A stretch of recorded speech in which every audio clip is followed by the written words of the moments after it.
kita dikumpulkan oleh Allah Subhanahu wa taala dalam rangka mendoakan dan menghadiahkan pahala dari apa yang kita baca, mulai dari surah Yasin, tahlil dan tasbih serta salawat kepada Nabi sallallahu alaihi wasallam.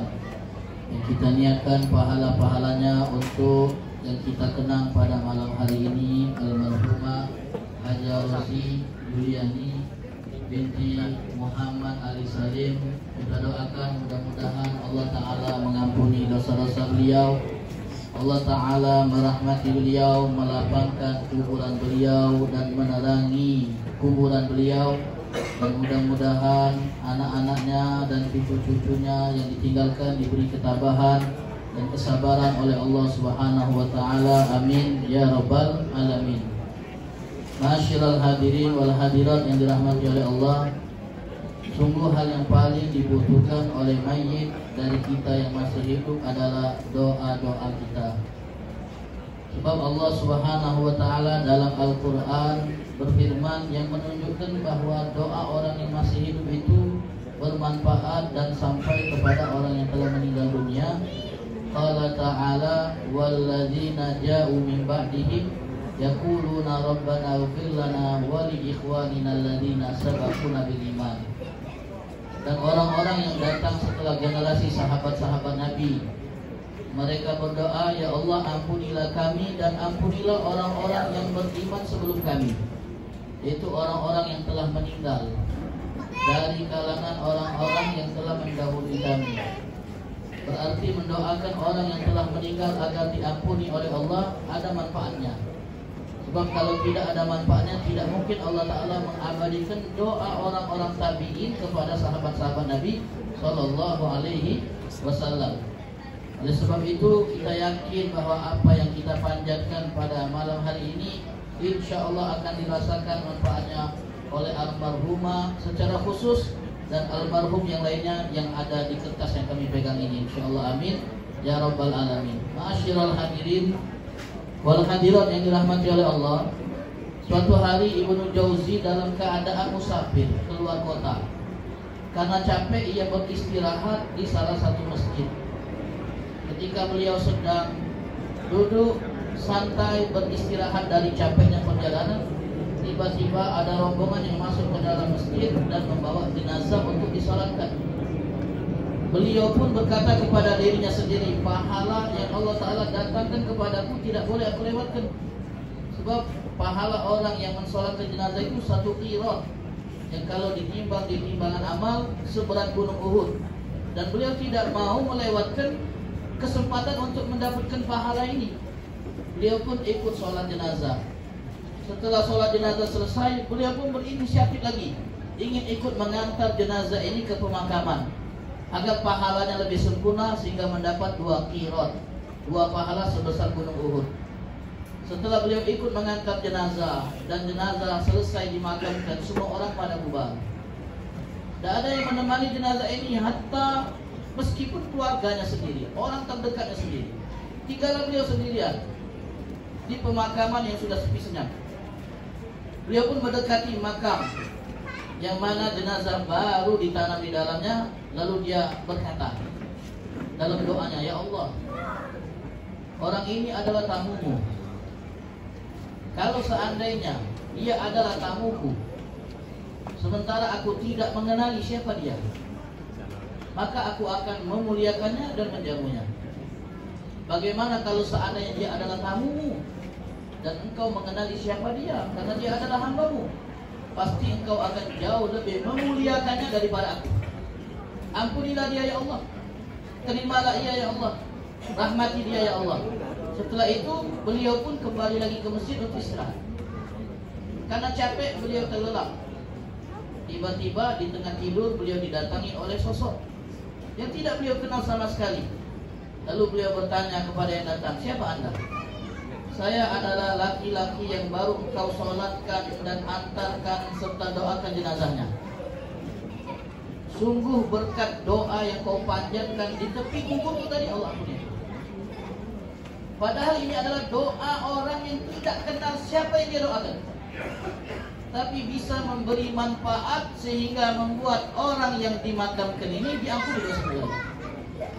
Bagaimana kalau seandainya doa itu dipanjatkan oleh seorang anak untuk ibunya, seorang anak untuk bapaknya, pasti akan jauh lebih bermanfaat.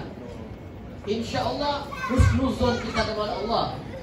Mudah-mudahan almarhum dan almarhumah yang kita doakan, Allah Ta'ala ampuni dosa-dosanya dan angkat azabnya insyaallah. Amin ya rabbal alamin. Hadirin wal hadirat yang dirahmati oleh Allah, suatu saat di wilayah tertentu itu terdampak wabah yang mematikan, sehingga banyak korban jiwa yang hampir setiap hari pasti ada pengumuman orang meninggal dunia dan pengumuman sholat jenazah. Dan itu pernah kita lewati di zaman corona. Dahulu wabah penyakit yang amat mematikan pernah terjadi sehingga membuat banyak orang yang meninggal dunia. Ada seorang yang punya kebiasaan setiap kali dia mendengar ada jenazah yang akan disolatkan, dia pasti ikut sholat. Ada jenazah yang akan dimakamkan, pasti dia ikut memakamkan jenazah. Setelah selesai melakukan aktivitas ibadah tadi, sebelum pulang ke rumah, dia akan menyempatkan untuk berdiri di depan gerbang pemakaman. Lalu dia akan berdoa di depan pemakaman tadi dengan mengatakan 4 kalimat saja, tidak lebih. 4 kalimat tersebut berisi doa harapan kepada Allah, yang bunyinya anasallahu wahsyatakum wa rahima hurbatakum wa tajawaz an sayyiatikum wa taqabbalallahu hasanatikum. Kemudian dia pulang. Setiap hari punya kebiasaan ini. Suatu hari beliau lupa melakukan kebiasaan ini. Di malam hari ketika tidur, beliau didatangi rombongan banyak sekali. Dan beliau bingung, siapa yang datang ini? Setelah beliau tanya, siapa anda ini? Siapa kalian? Dijawab, kami adalah orang-orang yang biasa kau doakan setiap hari. Hari ini kami tidak mendapatkan doa yang biasa kami dapatkan. Kemana engkau? Sejak saat itu dia tidak pernah lagi meninggalkan kebiasaan doa yang biasa beliau lakukan setiap harinya. Untuk menunjukkan ternyata doa-doa yang dipanjatkan itu bermanfaat kepada mereka yang ada di kuburan. Jadi kalau kita punya orang tua yang sudah meninggal dunia, ma'asyiral hadirin, bukan hanya untuk keluarga yang sedang diuji oleh Allah SWT saat ini, tapi semua kita doakan orang-orang yang sudah meninggal di antara keluarga kita agar Allah ampuni. Anasallahu wahsyatahu.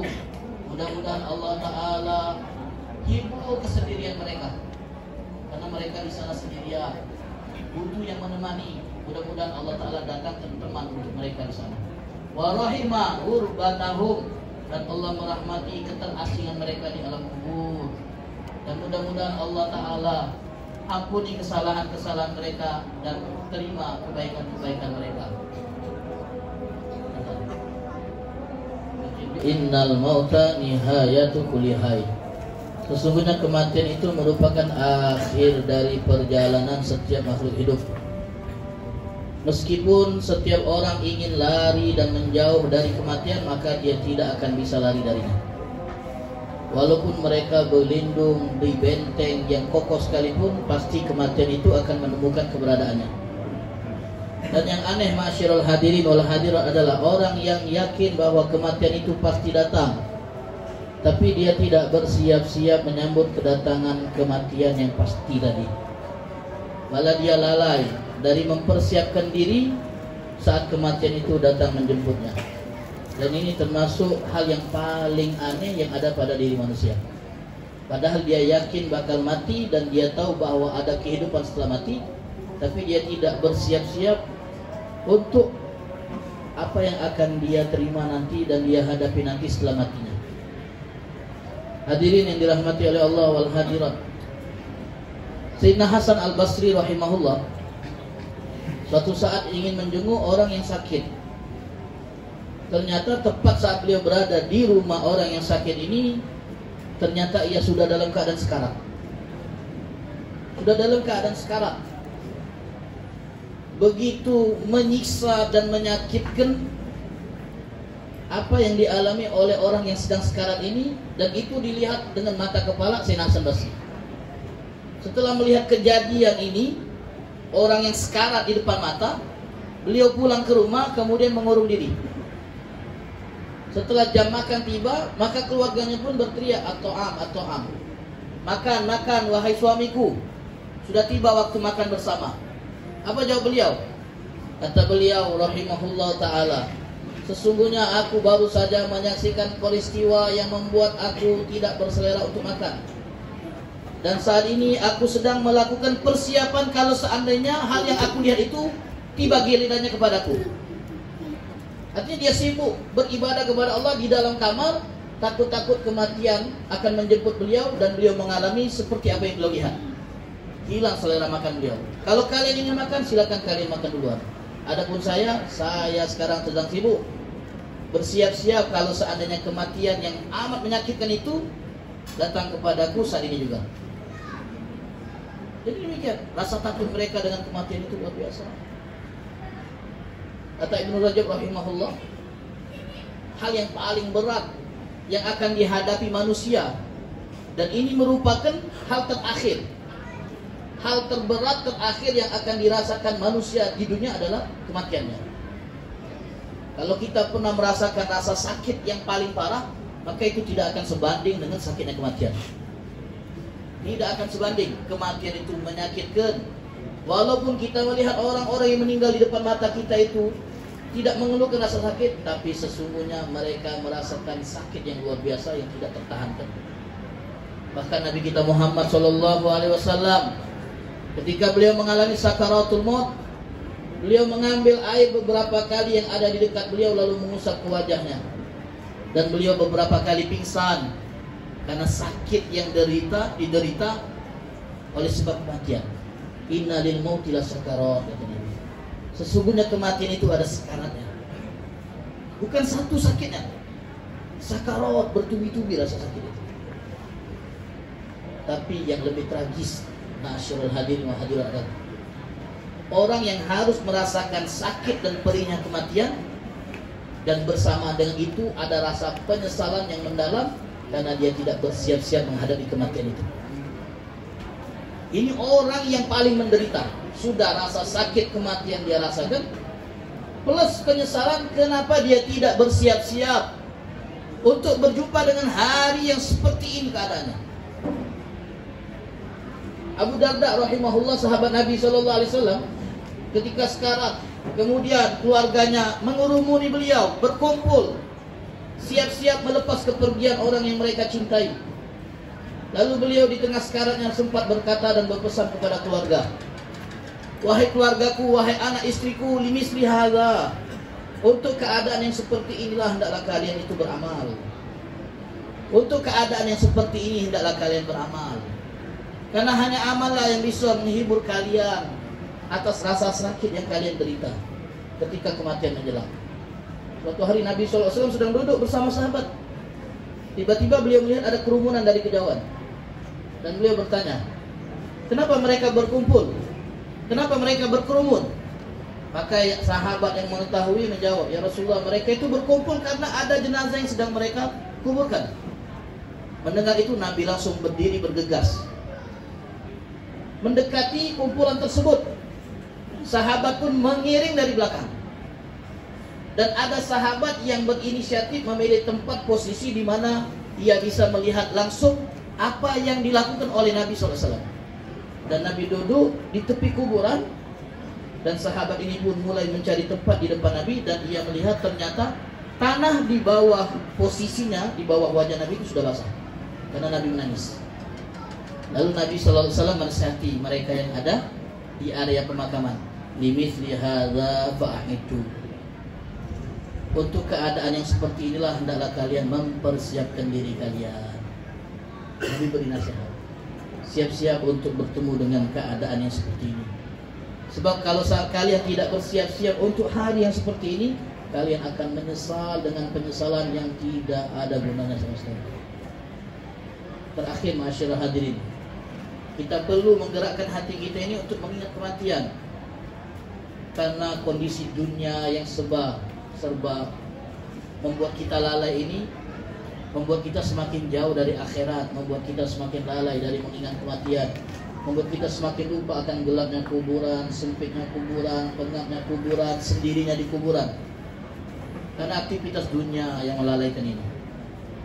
Kita pergi kerja pagi hari, pulang istirahat, kerja lagi, istirahat lagi.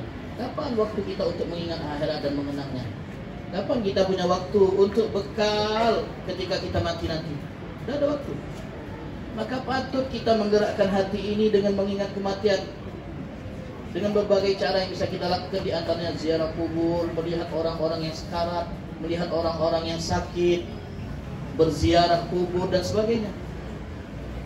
Rabi bin Husain rahimahullah, itu beliau kalau ingin mengobati hati yang keras, dan itu ditandai dengan malasnya ibadat. Zaman kita ini ma'asyiral hadirin, ada orang kalau kerjanya kerja keras, tapi sholatnya sholat malas. Kerjanya kerja keras, dua pagi-pagi untuk kerja, tapi sholat subuhnya dikerjakan.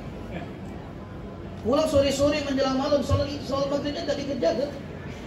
Untuk dunia dia bekerja keras, tapi untuk akhirat dia malas-malasan. Hidup seperti apa yang dia cari? Berapa lama dia bakal tinggal di dunia? 100 tahun, mati juga. 1000 tahun, mati juga. Telah berlalu dari kita orang-orang yang sudah pernah hidup ratusan tahun, tapi mereka mati. Nabi Nuh alaihissalam mati. Berapa usia? 1000 tahun. Jadi demikian. Rabi bin Husain rahimahullah, itu kalau beliau ingin melunakkan hati yang keras, yang ditandai dengan malasnya ibadah, itu beliau punya kuburan pribadi di rumahnya. Jadi beliau gali lubang di rumahnya. Kalau beliau dapat di hati sudah keras, beliau akan berbaring di dalamnya. Latihan meninggal. Kemudian beliau akan ingatkan kepada dirinya, wahai Rabbi, bagaimana kalau seandainya engkau sudah ditanam di tempat ini, kemudian engkau berkata, Rabbirji'un, ya Allah kembalikan aku ya Allah agar aku beramal. Ya Allah kembalikan aku ya Allah agar aku bisa memperbaiki diriku yang salah. Kemudian kesempatan itu tidak engkau dapatkan, apa yang akan terjadi padamu wahai Rabbi? Kemudian dia bangkit dari lubang tadi dan berkata kepada dirinya, nah kesempatan itu masih Allah beri. Sekarang kau masih hidup, kau belum ditanam selama-lamanya karena kau belum mati, beramallah. Jadi setiap kali dia merasa hati yang keras, pasti dia akan menanam dirinya di galian yang dia buat sendiri. Ziarah kubur. Bayangkan orang-orang yang kita kenal yang sudah mendahului kita, baik orang tua kita, saudara kita, teman-teman kita, rekan-rekan kita. Itu yang bisa membuat kita tidak melupakan beratnya kematian dan memotivasi kita untuk beramal guna berjumpa dengan kematian. Insya Allah mudah-mudahan Allah Ta'ala lunakkan hati kita, Allah Ta'ala lembutkan hati kita, dan semoga Allah Ta'ala jadikan kita termasuk orang-orang yang perhatian dengan akhiratnya, tidak hanya dengan dunianya saja. Dan mudah-mudahan Allah Ta'ala jadikan kita termasuk orang yang tabungan amalnya lebih banyak daripada tabungan uangnya di dunia, insya Allah. Amin ya Rabbal Alamin. Mungkin ini yang bisa kami sampaikan. Mohon maaf kalau ada hal-hal yang kurang berkenan. Kita doakan mudah-mudahan almarhum dan almarhumah yang kita akan doakan beberapa saat lagi, Allah Ta'ala lapangkan kuburannya, Allah terangi, Allah ampuni, dan Allah Ta'ala angkat derajatnya. Amin ya Rabbal Alamin.